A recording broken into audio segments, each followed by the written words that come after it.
舉一啲例子啊。最近亦已經差唔多2歲啦，咁你同佢一齊咧睇圖書嘅經驗啊。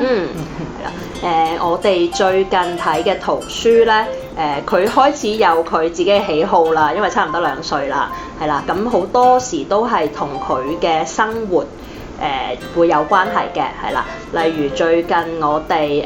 會即係可能同佢搭唔同嘅交通工具啦，又會去下旅行啦，咁所以當佢睇圖書嘅時候，佢就開始對交通工具係有興趣。咁譬如呢一本《這是什麼車》啦，其實我第一次同佢睇，佢已經認得呢個係的士，呢個係巴士，即係我問佢呢個係乜嘢車啊，佢自己已經識得答啦。咁如果譬如有一啲呢個好澳門特色嘅3輪車啦，咁其實佢從來都未見過嘅，係啦。咁但係當我同佢講，佢講單車，但係我同佢講話呢個係3輪車喎，佢即刻就會聯繫到佢喺托兒所唱嘅兒歌，因為有一首係叫3輪車開得快，係啦，咁佢就識講3輪車，原來佢係識嘅，係啦。咁當我再去